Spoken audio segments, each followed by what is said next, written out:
Hey guys, on today's episode of the SouthCack Syndicate Podcast, we've got Shane McGuffin.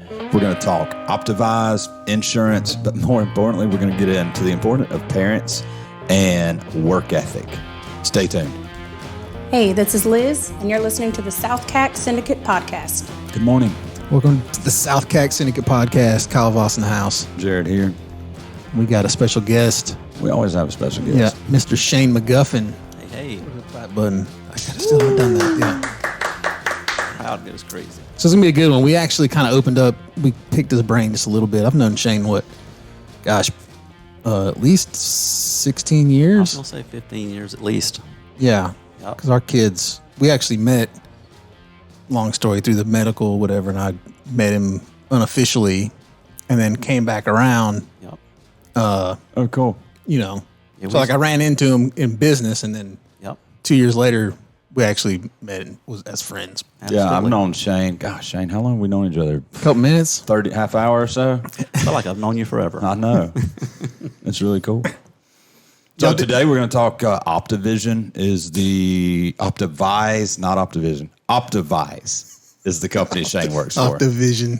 It just kind of rolls off the tongue. We got some of that too. But it's Optavise. We're going to talk insurance, a little bit Lake Kiwi, Yeah. stuff like that. So what? This is more of a supplemental insurance, correct? Yeah, man. We're a wholly owned subsidiary of CNO Financial, which is a very large company.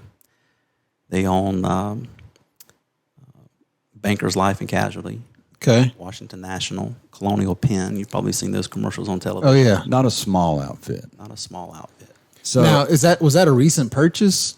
Would they acquire? No, we were we were purchased in June of 1999 and kind of formed three different marketing organizations to form what at that point we were PMA was the name of our company, Performance Matters Associates. Okay. We had a name change about a year and a half ago. We just kind of wanted to remarket ourselves. And Optavise is a word that we came up with. Optimal benefits, well advised. Okay. oh, sweet. So, yep. So let me ask you really quick, because you're in this field and you may know who I'm talking about. You know Patrick Bet-David? Yes. Okay. Did he not own some kind of company that was similar in the same field maybe that you guys did that he just exited? I'm not 100% sure about that. Because I think he just exited. He had some kind of, he was in some form of insurance, and I don't know what it was. He was in some type of insurance, but I'm not sure exactly what kind of company. I mean, I don't know the details of that. Yeah, I think it was like a $400 million exit or something Yep. crazy. I want to back up, right? Okay. Shane, tell us a little bit about yourself. You're a local Oconee County boy right here in the upstate of South Carolina. Yep. Like, give me the background a little bit, where you went to college, kind of what your day jobs were before you are in corporate America. Absolutely, man. I grew up in Westminster, which is the big city up the road, right? Yep. He was a West Okian. Went to West West Oak. Okie. Yep. I was too, man, Yeah, I know. That's what I told him. for a year. Yeah, my parents are both from that area, so I grew up there. My whole family there. Graduated in '94. Went to Clemson. Go Tigers. Go Tigers. Through At this point, what did you want to do? man, I With did your life? sports marketing was something. I always played sports, love sports. Yeah. Still love sports. Not so much playing anymore. Yeah, I get it. That's when you just get your kids to play, right? It hurts to get up out of bed now. Yeah. But anyway, so there was a new major at Clemson, which was sports marketing. Was a brand new major there, and so that's what I went into. And I interned my last 2 years with NASCAR in Charlotte. Had a blast doing that. It was a lot of fun. What team? It wasn't a team. Oh, it was NASCAR, the company. Bruton Smith, who owns the Charlotte track, he owns Atlanta, Bristol, Vegas, I think. Yeah. He owns a bunch of tracks. He's the big player. And So I landed an internship with him, and that was a lot of fun. But before that, I worked part-time at Blue Ridge Electric. A lot of life lessons. Like on the lineman crew. Yeah, I was a grunt. Yeah. I mean, God bless the lineman crews, though. Yeah. They get the shit work. Yeah, get me this, get me that. But a lot of valuable lessons during that time for sure. learn how to work with challenging people. Yep. right? I mean, hey, man, that's a life lesson you got to have. All jobs have challenging people. Yeah, but it prepared me for career and marriage, right? Somebody telling you what to do all the time. That's right. The thing is, what's crazy is you say all jobs have that. But I think the earlier you can learn that lesson, I'm doing that right now with my oldest. She wants a job that she likes. And I'm like, you don't need a job you like initially. You need to learn how to deal with people who suck. You also need to look back and say, I don't ever want to do that again. Mm-hmm. And it makes you want to go. I think everybody ought to work at a car dealership. That too. I mean, I think that's the same way. It's sales. That's right. That's a sales training thing, That's right. No doubt. So you're working for Bruton, still really you liking it, don't know what you're going to do, hoping maybe you can get a job within that industry or what? Oh, absolutely, man. It was a lot of fun. A lot of photos I'll have to share with you guys, but any race, it was ever at Charlotte. I got to work in Victory Circle, so got to meet a lot of drivers, a lot of teams. There was 4 of us that interned there for 2 summers, the same 4. And it was a lot of fun because we got to interact with a lot of the young drivers. Mm-hmm. So some cool experiences with that. Dale Jr. actually, lived about 20 miles from that track on his dad's farm. And you guys may know this story, you may not, but, he lived in a mobile home, man, up into his 2nd year on the circuit. Really? Isn't that crazy? He's like, I don't need anything else. And he lived in a mobile home out on Dale's farm, his dad's farm, but he had a huge stage. And he would have concerts on the weekend. My God. And hustle. Would always invite us interns to come. And, of course, we did. Of course. Had a lot of fun doing that. But it was a great experience. I thought that early on, I thought that would be my career. There's a lot of different ways to go. Yeah. As a matter of fact, in October of 99, I was set to graduate in December. In October of 99, I was offered a job with his son, Marcus. His son, Marcus, offered me a job. He was starting a new company that I mentioned to you earlier, Z-Max. Yeah, which everybody probably knows now. Back in, what year did you graduate college? 99. So 99. Yep. Nobody heard of Z-Max. Everybody Kind of a knows household Z-Max, now. isn't it? Yeah. Yeah. So I went ahead and accepted that job with 2 months of school to go at Clemson. So I was excited to have a job. At the same time, I wanted to make more money than that. Yeah. I was also going to be traveling a lot, the circuit, Right. pretty much. So my parents had actually moved to Rock Hill when I was a sophomore at Clemson due to my mom's career, okay?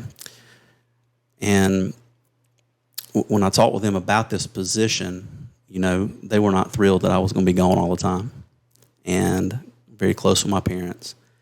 And for the income, was it really worth it? Yeah. So I wasn't really sold on it, but I was excited at the same time. I knew I could outwork everyone. That's always been one thing that a competitive advantage of mine is I've always, I learned that from my parents of how I outwork everybody, good things will happen. Yeah. That and athletics, I'm sure the competitiveness of athletics probably gave you a little bit of that. No doubt. So it was still, I went ahead and accepted that job, but still, didn't know if that's really what I wanted to do or not. Well, you're young enough at this point in your life, right? I mean, there's no kids, there's no wife at this time, right? Nope. Yeah. None of that. So we're a lot easier to take those risks of a lot of road time and a lot of airplane time, Let me ask you, being able to be in that industry, did it open your eyes to how much opportunities out there? It did, but I also learned that there's a lot of people out there, man, that are in careers that work really hard for somebody else to make a lot of money. Yeah. Yeah, most of them, right? Most of them. But I mean, I guess my point is like, if you get right out of college and you go work, you stay in a small town and you're working for what you feel like is a great job, and it may be easy to get to the top, but the top is really small compared to what else is available in the world, right? Yep. And I think when you're around like Bruton Smiths of the world, you have to see things that you're like, I didn't realize that was possible. No doubt. I didn't realize things were that big. Yep. Right? Money. Yeah, I worked, my first experience with that, I worked for Rick Hendricks for a very short time, and he flew in on his Bell helicopter, and not the little R-44. Yep. Like a sliding door leather seats. And I'm just AC, yeah. This guy's the richest guy I've ever seen in my life. And he still probably is. Yeah. Because that guy's not short on funds. But it opened your eyes to what's possible, though. yeah, but I was too young. I didn't realize. Like, I just thought that was a whole nother unobtainable class that I wouldn't ever know. Now I have friends with helicopters. Yeah. It's just, it's weird. But the older we get and, we don't stay in that daily grind of 9 to 5 assembly line, there is so much opportunity out there. It's huge, man. And you look at people like, say, Rick Hendrick. What a lot of people don't realize, there's a few people out there, man, that were handed something. But 9 times out of 10, there's a reason where he is. Yeah. Right? Well, most of those people that are handed something, they lose it. Yep. Because they don't have the drive. If you don't have the drive to get it, you probably don't have the drive to keep it. No doubt. No, that's right. You know That's what I'm saying? exactly right. Like it's the same. It's the same. Yeah. We've got friends that are trust fund friends still flipping houses today. Yeah. Like they're not just counting on whatever was given to them. They've got to keep it, grow it, and then hand it down to the next generation. That's right. Absolutely. That's right. But, as we go through this, I'll kind of put a bow on it at the end. Sure. Of how the man upstairs really works. Yeah, for how sure. certain things happen. My parents moving to that area, and then me doing my internship there, and then eventually meeting Scotty Lee, who's the guy that I've worked for 24 years now.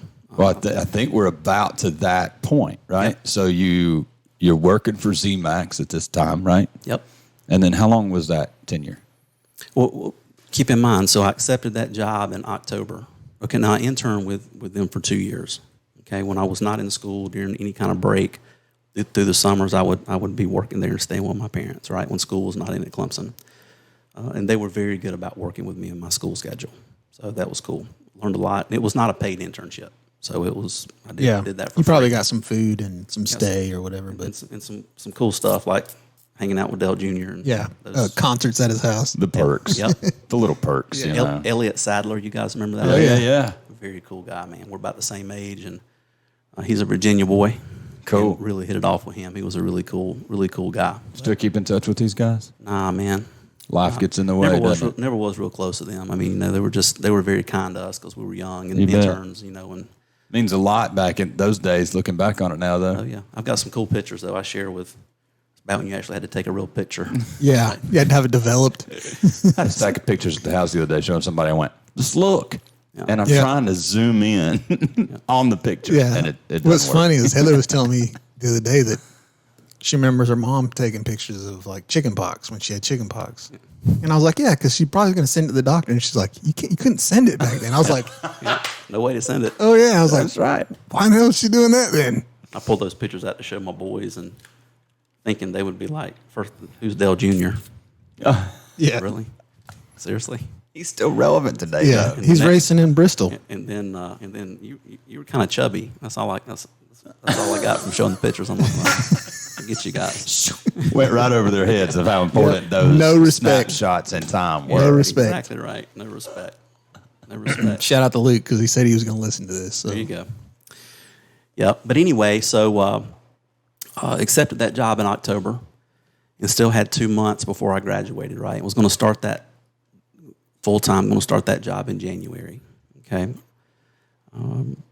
In the meantime, as I mentioned to you guys, my mother in this area was worked for Winn-Dixie. You guys are familiar with that. They're not around here anymore. Yeah, if you're not from the South, Winn-Dixie's like your Safeways or your Publix. I'm trying to think of the West Coast Safeway, maybe. Safeway, and there's I can't think of it. But anyway, it's It's your a grocery grocery store store yeah. chain. But it's more of it was a Southern thing. Yep. But she, she started with that company right when she graduated high school. And speaking of hard work, the reason she achieved what she did is simply hard work. That's where I get that trait from. She's always been a very hard worker. She started at the bottom. Yep. Started at the bottom as a bookkeeper, I think, and moved her way up and was a manager of the store in Westminster, West Union, with your father-in-law. Yeah. Matter of fact, Seneca. She managed all the local stores and had an opportunity to accept a big-time promotion to go to Charlotte, which was the Charlotte division of the had a Greenville division and a Charlotte division. She was they closed the Greenville division, I believe. Anyway, And that was a big move for my parents, both growing up here. My dad was chief of police in Westminster, and so leaving the family and going that far was a big deal, but it was a big time opportunity for her. So when I was a sophomore at Clemson, they made that move. And it was a God thing. I landed that internship so I could live with him. It worked out. And do my internship there. And in the meantime, my dad he took a little time off, and he still had, 10, 15 years to work, but started looking for careers and in law enforcement. And he came across an ad that Scotty, who I work for to this day, more work with. He's like a brother of mine. We're very close, and have been very fortunate to grow a very large business with somebody that as cool as he is. Yeah, I think I met him. Am I wrong? I think you did meet him one time. Did you guys have some kind of like I think we had a cookout. big party at your house for you guys did something. You guys are top region. He came, yep. Yeah. You did meet him, that's right. That's probably been 15 I've got a years ago. story that I'm not going to tell it because I haven't got his permission, but he told me a story about watering his lawn. Okay. And I'm sure you probably heard it, but We'll just bring him on and he can tell the story. well, that'd be good too. Do But that. Fly him up here from Tampa. He'll do that. That'll work. Yep. He's got Okay. ties to the area. His wife, Teresa, and Dabo, best friends growing up. oh, really? Real tight. Man, it's a small world. That's how I know Dabo so well, is because of that relationship. Yeah. That's awesome. That's another story. But Thank you, Liz. when he first came here as a receiver coach, Scotty called me. It's like, you guys have got a guy from Alabama that's going to be your receivers coach for Tommy Bowden. I said, what's his name? He said, Dabo Swinney. I said, who? Yeah. Dabo. They ain't saying that no He more. said, Dabo. He said, him and Teresa grew up together. They're good friends. I said, oh, okay. So later on that next spring, I was at the spring game actually on the sideline, and he came by, and I said, he was speaking to folks, and I said, hey, Dabo, you know Teresa Frazier, that's Scotty's wife's maiden name. And he did a 180 and came back and said, how do you know her? And I explained the situation. So ever since then, every time I see him, he knows me very well. So that's awesome. a small world. But anyway, so my dad was looking, started looking for work and came across an ad in the Charlotte Observer that Scotty was running.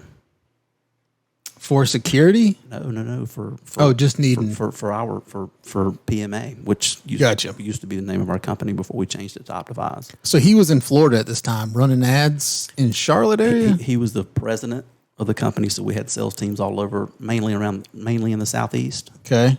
And he was running ads to growing sales teams. Okay, and so he was trying to build a sales team maybe in the Charlotte area. Absolutely. And the ad that we ran, we still run this ad. We've changed it a lot, but it asks a question: are you sports minded? And me being a That's the hook. sports marketing major, my dad thought, check this out, because the ad was, are you sports minded? How would you like to make $1,000 a week? Now, this is in 1999. Yeah. That's a lot of money now, but Sign me up. back then that was a lot of money, right? Yeah. All right. Yeah, $52,000 back then was what? Probably. I mean, that's probably double what the average income was. Oh, man, I bet it's 100. I bet it's 150 now. Your ad, yeah. I bet that 50 same back ad then. should read, how would you like to make $3,000 a week? Yeah. Oh, easy. Yeah. At least. I totally agree with that. Yeah, it's cool. It got you hooked though. So he shows you the ad. So Dad shows me that ad, and I told you I've already accepted this other job. Nobody's real crazy about me taking that job, and Dad shows me that, and he says you should look into this. So I called and set up an interview and took my dad with me on the interview. Okay, so now and where was the interview at? Because I've kind of Actually- heard part of this story. So we met at the restaurant bar. Yeah. As I told you. You know that story. But it was, we just went and sat there. It was prearranged for us to meet. Gotcha. And it wasn't really an interview. It was more, Just come hang out. Let's talk about this. Yeah. This opportunity. Now, how many employees was a part of his company at that time? Man, we probably had 100 agents then. Maybe not 100, probably 50. Compared to what are you now? We've got 600, 650 Yeah. So yeah, 6 times as when you big, combine both divisions. Yep. 12 times. That's awesome. So you know what's crazy is what was that we were talking about the other day, or maybe I sent it to you, and it was like the best way to figure out if you can have a good employees, go hang out with, go somewhere, a social place, and see if you can hang out with that person. Because if you can't work with them. That's right. No doubt. That's right. I think I sent you something. So it's so funny that he's like, yeah, it's not really an interview. Yeah. Let's just go hang out. Let's see if me and you jive. So during that, my dad's a real quiet person. He doesn't talk a lot. I mean, anybody who knows him knows that. But if he says something that's either funny or worth listening to. So knowledge or funny, one of the two things. It's a dad joke or... Yep. So we sat there for a couple hours, and he doesn't say anything much. We talk football because Scotty's a big football guy, an Alabama boy. So, yeah. Poor guy. Yeah. We've had some fun the last few years. I'll share that with you in a few minutes. But anyway, we dive into the business, and he starts talking about residual income. You know, he asked me the question. We still laugh about this to this day, but, you know, I made a comment that after I found out what this really was, the ad said nothing about selling insurance. Yeah. I asked if I was sports-minded or not. So I questioned the ad. He said, well, it's not a lie. I just want to know if you're sports-minded or not, because people who have that mindset do well in this business. So we continued talking, and I didn't know anything about insurance except my parents had some on me. It was about all I knew about insurance. But when he started explaining residual income, and that you sell something and you make money on that as long as that person keeps that product, that did something to me. That that was amazing to me. A lot of people don't even know that's possible.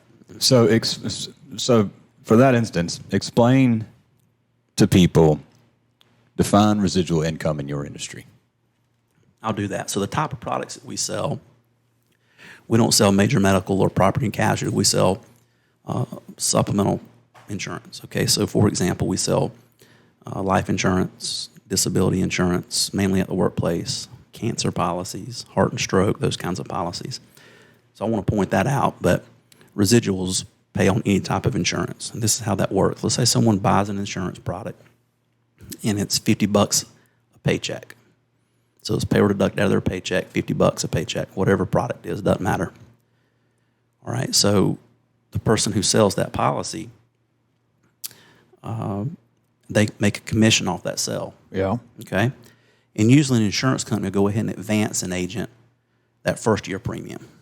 Just like you as the customer have paid on that policy for the first year. Yeah. Okay? They'll go ahead and advance you that. They do clawbacks if they drop the policy? They do. They will do that. Different companies do it different ways. Gotcha. The way we do it was always very good for the agent because we would only charge 25% of their total paycheck the next week. So if they had a chargeback, it wouldn't kill them. Gotcha. Okay? Yep. So after that 12th month, start on the 13th month, when that $50 is paid to the insurance company, the writing agent gets a small percentage of that every single month. Yeah. And that's renewals, and it snowballs. It gets it's power in numbers. It's power in numbers. I mean, it may only be $1 or $2, but sell thousands of those. Yeah. Right. Yeah. And in the year, in that year that it takes before you even have your first residual monthly payment, you could have potentially sold hundreds. Yeah, man. If not 1,000. Listen, our number one agent this year will sell $750,000 in premium. So give me an idea what the profit center for that agent is. Is it 2%? No, it's more than that. That agent, our bonus programs are significant too. So I got you. That agent will make 6 figures in bonuses. Yeah. That doesn't start with a 1. And I would guess it's probably tiered too. So the agent gets a percentage of that residual. In the hierarchy. In the hierarchy. Manager. So we've got a 3-tier hierarchy. You've got a So district, regional, and state manager. So, and all the way to the top, to Scotty, down to me is one of 4 vice presidents. And then we have state managers and then district and regions under that. The cut probably gets smaller. It does. But you get a bigger pot to That's work exactly out. right. Yeah. Exactly right. It's in numbers, and we're all independent contractors all the way from the president all the way down.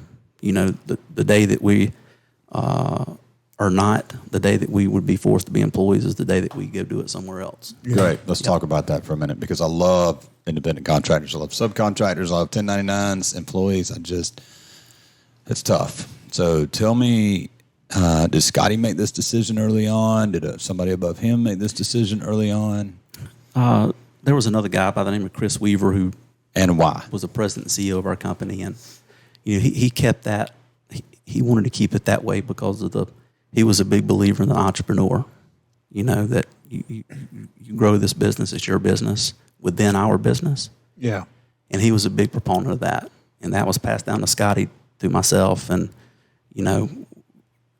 it's very unique to have that in our market anymore. Most companies don't operate the way we do. And that's one reason that we have an upper hand in the recruiting room. Right. If I sit down and interviewing you and you interview with 3 other companies alike, you're not going to go anywhere and make more money than you can with me. Because you're your own boss. Oh, but you're going to pay more taxes. Yeah. Yeah. Now, that's the downside of 1099 if you really think about it. There's so many upsides. The only downside is you got to be really frugal. Well, I tell you that. I was explaining that this morning to someone here's the cool thing about it, though, man. If you take somebody who makes $100,000 salary, they're going to bring home, what, 70? Maybe. Yeah. Okay. Unless they got some good tax shelter. You take someone who makes $100,000 with me, with the write-offs and a lot of different things that you can do, you're bringing home 90, no doubt. Yeah. No doubt about it. So we kind of And have you're building residual, too. Yep. Yeah. Absolutely. Now, you do have some expenses, but our overhead is not, I don't have an office. Yep. So I don't have a lot of overhead. My overhead is travel. No brick and mortar? No brick and mortar. No reason for it. He does brick and mortar. It sits on the lake out there. I had an office. All 3 of them. Yeah. I had an office early in my career. It was a waste of money. It's Yeah, you better off to work out of your house. don't need it. Yeah. Don't need it. How has the insurance game, even in the supplemental game, how has it changed in the last decade? Like, we kind of knew what the Aflacs of the world were in early 2000s. Sure. What has changed from then to 2023 today? I think our average annual premium when I first started was about $300. So when somebody bought a product, they would pay about $300 annually for that product. That's doubled. So people are paying more for what we're selling. What's the average policy kept for? So you say $300 a year. You sold that product. Yeah, What's the life expectancy of that customer to that product? Right. What do they call that? ARV or Keep in mind, one of the things we're really good at, man, is going back and seeing our existing customers and selling them other products because we sell a variety of products. so you guys are probably better than most, do you think? Absolutely. One reason our business really stays on the books, too, is all of our products have return of premium options. So you purchase a supplemental policy. For example, people have a misconception that have health insurance. They think, all right, I'm good.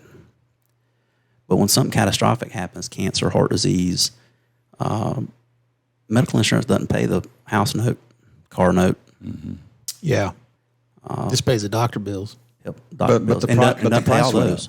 But the price has doubled over the last 10 years. Do you see that trend happening the next 10 years? Are we going to double from 3 to 6 to 12? Yep. Is it just going to compound over time? I think so. Is that because the doctors got expensive and the cars got it, like just general day of life? I think so. Yeah. Yep. Well, we're going to take a quick break, and when we come back, I want to hear about the new department you've started and what that looks like. So stay tuned. We'll be right back with Shane McGuffin. Let's face it, shopping for insurance can be time-consuming.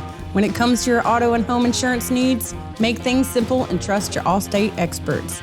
They will help you get the coverage that fits your needs while helping you bundle your auto and home. Bundling saves money, sure, but it also saves you time. So you can enjoy the things that matter most even more. Contact Clemson Allstate agent Shane Smith at 864-654-1047 today for a free personalized insurance proposal. Allstate, are you in good hands? Okay, we're back with Shane McGuffin from Optavise. Now, Shane, before the break, we talked about your mom was still working at Winn-Dixie at the time. You got a lot of your work ethic from your parents, right? Absolutely. You're still in Charlotte at this point, correct? Yep. Okay, so pick us up where we left off and move us forward here. Yep. So I started, met with Scotty, and the residual income thing turned me on, man. And I was like, I'm gonna give this a shot. Yep. I'm gonna give it 6 months and see what happens, right? So I started out, and my first week, man, I made $1,700, and I thought, Yeah. I'm gonna be rich. Now, is this so? Did the sales thing come natural to you, or was it something you kind of had to figure out? It did. I mean, the first week, if you made $1,700 in the first week, Yeah, it probably came pretty natural, I would guess. my personality and communication skills is what. Yeah, you're a people person. What sells people, So I'm a kid. I'm we do work site marketing. So I primarily started working in schools in North Carolina. We would have a payroll slot with ABC school district, whatever, and we would go into those schools and sell to the teachers, right? So You have them come through. not mandatory, So we had to do things to make it fun and exciting for people to come see us, give away free gifts, bring in donuts. I mean. Yeah. And then when somebody sits in the chair and we have a word-for-word presentation that you have to memorize, okay? And once you get that presentation down, then we'll take you out in the field and field train you. So I took pride in memorizing that presentation, about a 10-minute presentation. But that presentation itself sells our products. It builds a need for it. People have the misconception that if they have health insurance, they're good to go. It's not the case. So the presentation explains to a potential customer the reason you need these supplemental policies, okay? And then we hit them at the end with, if you don't use it, we're going to give all your money back to you. Yeah, it's like a win-win. Who's not going to buy that? Yeah. Right? So I think my personality, which I also got from my mom, that really helped early in my career and but it comes down to hard work. We talked about this earlier. One of my competitive advantages has always been I'm going to outwork whoever I'm competing against. And, a lot of my early success, I think, was just, you're looking at 16, 18-hour days. You were just showing up and everybody else wasn't. That's exactly right. Yeah. Yep, doing my thing. But anyway, so I started out, had great success, was Rookie of the Year in my company. I'll tell you a funny story. So we do a sales celebration every year, usually somewhere tropical, but this particular year it was in New Orleans. Not too tropical. Oh, boy. Yep. Hurricane Katrina was pretty tropical. Yep. So our company had rented out the Superdome. So we stayed Not a small company. No. Yeah. So we stay at I can't remember if it was a DoubleTree that connects. Anyway, so we walk over to the Superdome for the first night event, and actually on the field, and they have all kind of cool stuff going on. You can kick field goals, and they've got all kind of little games going on. And Joe Theismann was a guest speaker that night, which was really cool. But we walk around for 20, 30 minutes, and Sherry and I are dating at the time. We're not even married. And I don't say anything for 30 minutes. And I think she asked me, what's wrong? You never went 30 minutes and not said a word. Yeah. And I walked around that football field, and I looked at all these different people that had been successful. And I'm just measuring up everyone. You're like, I can whoop them all. I said, we're going to be rich. Yeah. Because I know if these people can do this, I know for a fact that I can. Yeah. Good call for you. Yep. So that was an eye-opening experience for me, seeing that just these normal people, what they all had is their work ethic. Yep. I can remember that year, the salesman of the year accepted. He worked on the consumer division. They were mainly in the Midwest, selling to farmers and ranchers. This guy was agent of the year. I think he sold $400,000 that year in premium, and he accepted his year in award in overalls, and that was what he wore every day. Doesn't matter. But he connected. Doesn't matter. Because if you would have shown up in a suit to his clients, they would have bought nothing. They'd have stabbed you with a pitchfork. Exactly right. Exactly right. And I asked him, I was like, serious. I'll never forget, I asked him, I was a kid, and I said, man, is that how you dress when you go to work every day? Because here we are, I'm in the workplace, I wear a suit to work every day. Yeah. And he's like, yeah. He's like, and the reason I dress like this on this trip is because it's the way I dress every day. He was a pleasant man, and he was a superstar. But he made an impact. He made an impact. He did. But that just showed me that relatability early on as a kid in this business that, that guy, if you looked at him, you wouldn't think he had two nickels to rub together, right? That's right. And he was a superstar. He was smashing it, yeah. Yep. And that's when I knew that as long as I bring my work ethic, nobody's going to beat me. I'm going to be the best. Yeah. And that, That's early on in my career. That's what happened. So my first year, very successful. Second year, I moved into a management position and started growing a sales team. And very close with my parents, of course, and my mom. We would talk business a lot, and I could tell she was very intrigued about, because here we are, my second year in the business. She's in corporate America, and I'm making as much or more money than she's making. I'm a 23-year-old kid. Yep. And I loved it. It was I slept it. And you knew you were going to do more. Oh yeah, Yeah, that wasn't the top for you. just the beginning. Yeah. Because you can get rich in this business selling, but you get wealthy by duplicating yourself. That's right. And I knew I could do that. But anyway, she would inquire about the business so often, and the next year, which would have been my third year in the business, she started hinting around about getting her insurance license. And that was scary to me. You got to remember, she's the breadwinner of our family, right? That's she's worked her whole career to get that big promotion,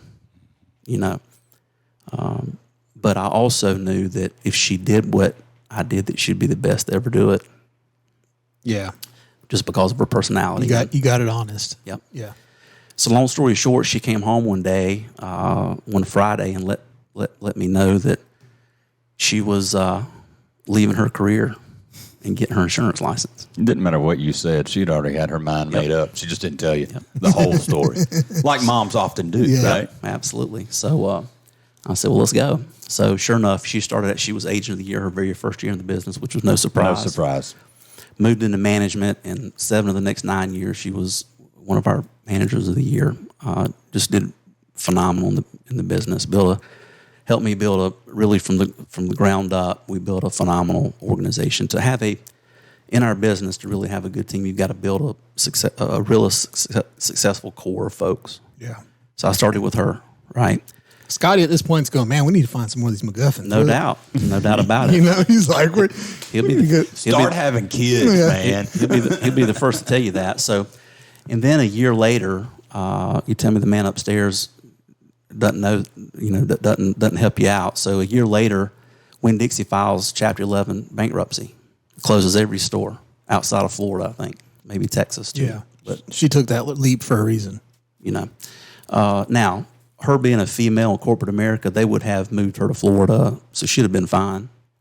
However, her boss at the time, his name's Gary Berrettini, looks like he's from Louisiana, New Orleans. First time he looks like the Godfather. Real cool guy. Slick back hair. Slick back, man. Yeah. Yep. Like you were in high school. Yep. Go ahead. Yeah.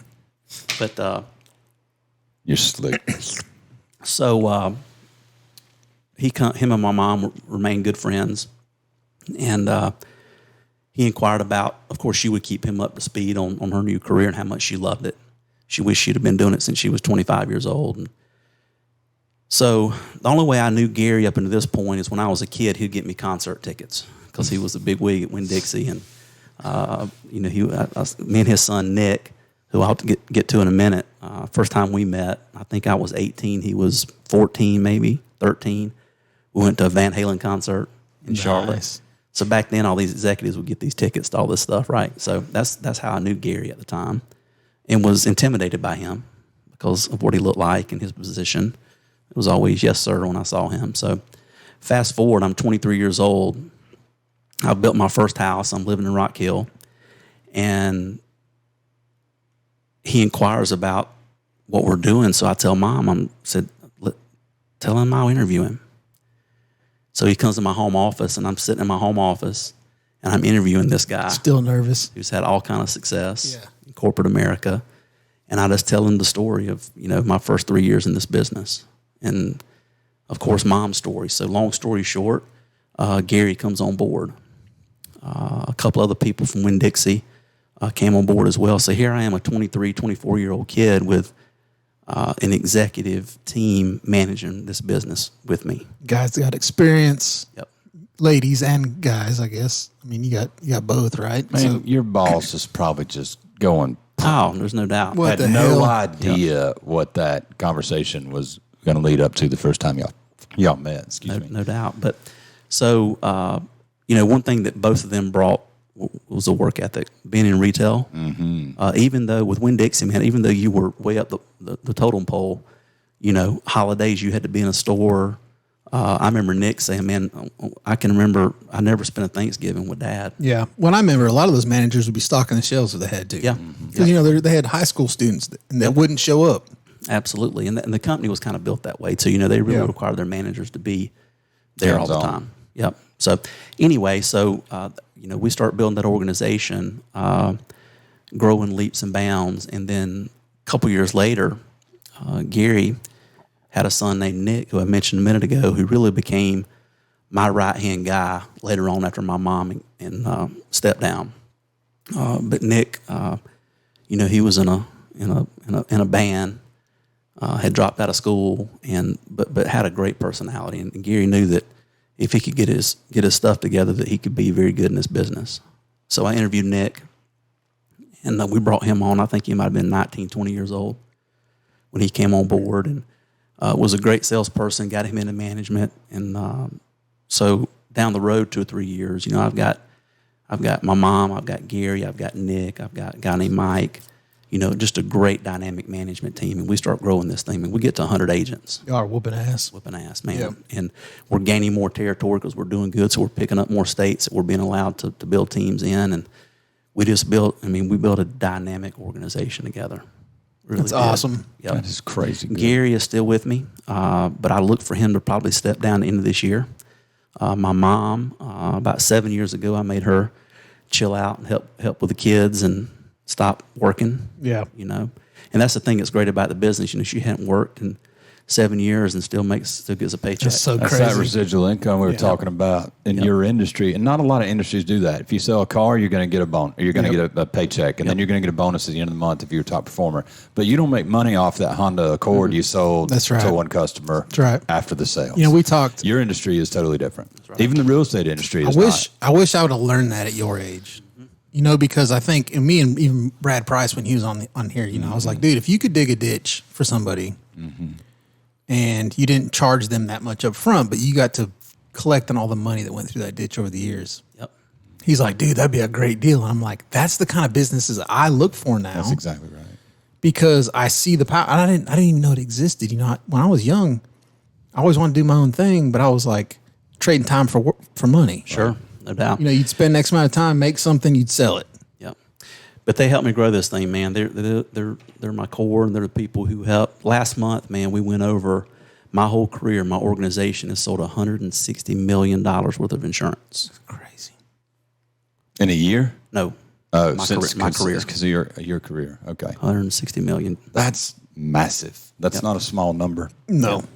And they helped me do it, man. You know, we've had a lot of people. We recruit a lot of people into the business, you know, to get one good person that stays longer than 5 years, you've got to go through 6, 7, 8 people. Yeah. So we recruit a lot. High turnover. What is your turnover in your industry? I would say it's better with us than Of course. than industry average, simply because when I bring a person on board, they've got somewhere to go to work. And So we've it's got all places. on them. It is. They're But 1099. well, most insurance jobs, though, they'll bring you on board and say, all right, go sell your family, go sell to somebody. Let's see if you can do it. But what's unique and different about us is when we bring people on board, I've got somewhere to put you to go to work every day. You might have to travel, okay, but we've got groups that I'm going to put you in front of people. You already got schools lined up. Schools, hospitals, you name it. We have 25,000 groups. How do you guys usually do that? Do you have another division that cold calls? So all of our people open groups, man. Okay. So all the way from the newest agent all the way up to the Open their own groups. they open groups. I mean, the goal is to open enough groups where you just work your own groups, right? Yeah. But you know, we have to service the accounts that we currently have. So I'll give you a prime example. You know, some of our largest accounts, we go in year after year and sell just as much as we do the year before. And you think, how do you do that? Well, you got turnover. You have new employees. Within that group, you got turnover, right? And our existing customers, I mean, we tier these enrollments, so we don't go in and sell everything at one time. So we sell different products, different years, and then we can add stuff to your policy. So there's a method to the madness, you know, so we can collect, we can get more and more premium out of it, out of an enrollment or a customer. As we're wrapping up this podcast, I don't want to stop until we talk about this new division. Yes, absolutely. So tell us about, the what and the why. Yeah. So let me make one more comment on where we were, then I'm going to roll right into that, okay? And I wanted to really mention, the core of my organization, how we built that, and, had my mom never took that promotion to Winn-Dixie, none of this may have never happened. Yep. For my mom, for Gary, for Nick, who knows? So we go to Rock Hill, all that happens, and then we decide, all right, we want to move back home. So we come back home, which we wanted to do, which is upstate, right? We wanted to be here, and we continue running our business. So it was just like we took a 7-8 year hiatus trip to Charlotte area, and then came back, right, and built something massive, and then got to come back. So it's weird how the man upstairs works, but you look back on all that, and what if my dad never would have saw that ad in the paper that Scotty ran? Yeah. Or if you wouldn't have took the internship, if she wouldn't have took the promotion, No doubt. You wouldn't know Daba. I mean, there's so many connections. Like we talk about that all the time. Like he calls it his Rolodex, but like, the fact of, the idea of meeting people and learning things opens up opportunities. No doubt. Yeah. No doubt. But let's talk about, during COVID, man, that really changed a lot of stuff. So during the pandemic, I didn't lose any of my core people. Why do you think that happened? You didn't have an office for them to report to. Well, that too, but residual income. Right. Oh, yeah. Right. So you did shut down, but they were still making money. So we lost a lot of agents, newer people in the business that didn't have a lot of residuals coming in, because it was tough. We had never sold anything virtually. We had never sold anything on the telephone. Everything we sold was face-to-face. And we came to a screeching halt, man. What do we do? Yeah. What do we do? So we spent that time to start developing, how do we sell virtually? So at the company, man, we had two divisions for years. We had a worksite division, which is what we did. All the stuff that we sold was at a workplace, at a group. We had another division called the consumer division. They had a totally different product line than we did. And I was always good friends with some of those guys, and was always intrigued by what they sold. A lot of times their salespeople would make more money than our salespeople would. And it was simply because their premiums were higher. What they were selling cost more. But they were selling to farmers in middle America. I didn't realize farmers made as much money as they did until I started talking to those guys. It's a number. So is it because it's harder to sell those products, which is why the premiums are higher? Well, they're better. So I'll give you an example. So those products, with the worksite products, I mentioned the return of premium. You get your money back minus any claim. So, for example, you buy a cancer policy for your family. Okay, you pay $30 a month. Okay, over 20 years, let's say you pay in $6,000. Let's say you have a small skin cancer claim for $2,000. So at the end of 20 years, you're gonna get $4,000 back, right? Yeah. Or if you have, my father actually had our policy and had prostate cancer, and they're not gonna get any money back, but thank God he had the policy to pay him when they needed the money, right? Yeah. Which that's what the policy is for. That's why you should buy it anyway, right?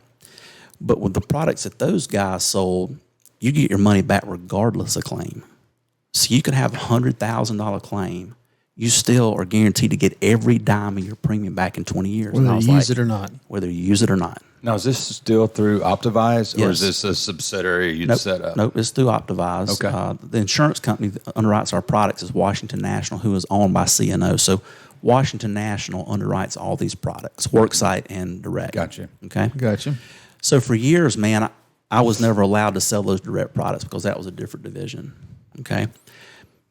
I always wanted those products because I knew that with our customer base, because keep in mind, there's a lot of people that buy our policies that leave their place of employment, but they keep their policy. Yeah. Why do they keep their policy? Because in 20 years, they get their money back. Yeah, they want to let it go. So I always knew there was thousands and thousands and thousands of people out there, okay, that we never did even contact anymore, that if I had those direct products, I could do some damage with. 20 years is up, you go back to them and say, and convert to those other products. hey, we can give you your money back, or we can. Well, they're going to get their money back regardless. It's a win-win for both sides. Yeah, Win-win both sides. They're going to get their money back regardless. And the policy they currently have can stay in force. Or they can convert or upgrade to this better policy, which pays you double if you have a claim. Gives you money back regardless. Give you money back regardless if you have a claim. Yeah. Is this individualized? Because we talked about you is. go into companies. Yes.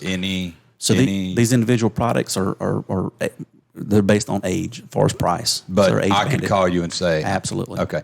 Who, other than that, who in the previous conversation, who is your demographic? Who's your target audience? We mentioned you did a lot of work with different mini school districts, companies. Middle America's always been, where we are, but in the work site, it's any company. So to be a group, you Above had a number of employees. at least 3 employees.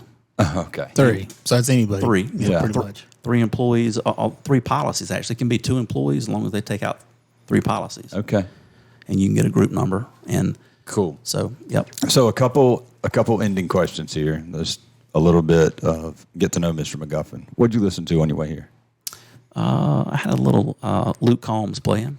Luke Combs. He was on a business call or something when I got here. I was. So you're working all the time. All the time. And then, are you a reader? I like to read. Self-help books. I like to read. Right now, I'm reading Trey Gowdy's book. You guys know Trey. I love me. He's got the best haircut in Congress. He's awesome, man. I wish he stayed. That dude. Wish he'd have stayed in politics. I love me some Trey Gowdy. Yep. I'm reading his book now. It's great. Is it? You guys should get that. So not a reader, Yeah, but I'm I'm a not reader. listening to it. I'm not very good at it, but I love to read. But now I won't read anything that's not real, or is gonna give me something. You're not a Twilight series. No, I'm the nope. same way. Me I'm the same neither. way with TV too. Me too. So I am I'm too. exactly the Give same me way. a good docuseries Yes. or at least a movie Yeah. based on truth. Let me learn. If I'm going to watch a movie, let Yep. me find some gold nuggets and Yep, not yep. fantasy nuggets. Yep. Now, I know your favorite podcast is the SouthCack Syndicate podcast. Do you have a different podcast that you listen to? I listen to Rogan sometimes. Yeah, I listen to Rogan. I like love everybody. Hatton. I love him.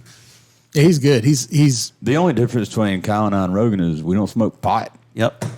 it's because it's not legal here, right? And I work for the county. That's probably the main reason. So, favorite artist? Music. Mm-hmm. I'm a country music guy. Yeah, me too. I like. I'm a big Stapleton guy, man. What about Larry Fleet? You heard Larry Fleet? I have. We just went and seen him last week. Oh, very cool. Awesome. I love Larry Fleet. And do you have a favorite business quote that you kind of go back to, revert to? If it is to be, it's up to me. There you go. That's a great one. It is to be. So I is got up one to more me. thing. How can people reach you, whether they want to get in the business? Sure. Right? They think they could excel what you do. They want an interview. They want to whatever. Yep. Or They want to be a client. they want to be a client. Absolutely. They can call me. I'm on social media. I'm everywhere. I'm on Instagram, Okay. Facebook. You name it. I'm out there. Just Shane McGuffin. Yep. Shane McGuffin. Of course, I'm not going to put my number on here, but Yeah. if they look me up on Facebook, You can find them. or you can find me out there for sure. Anybody local, easy to find me. I'll tell you this about our product. One reason my mom was so good in this business is money was never a motivator for her. Mm-hmm. That was the motivator for me, not for her. Her motivation was helping people. And whenever she was in a group or an enrollment, the reason she was so good is it oozed out of her that she knew that everybody in there needed what we're selling. Yeah. And through the years, I became that. That's who I have became. That's the way I feel. I feel like what we offer. What bothers me now is having friends and family. What did they go through something catastrophic, and I've never told them about what I do. Yeah. And you could have helped them. And I hadn't sold by the way, I have not sold an insurance policy since 2008. I'm not in the business of selling insurance. I'm in the business of building sales distribution. You just training or Yep. yeah. Exactly. So, however, the products that we offer and sell, everybody needs those products. You get your money back if you don't use them. Okay. Yeah. A lot of people now, man, are also going to high deductible health insurance because it's so expensive, right? Mm-hmm. Our supplemental products, which are very inexpensive, It's a gap. it is, man. I mean, if you have a $20,000, people have different copays on their, you guys know how that works.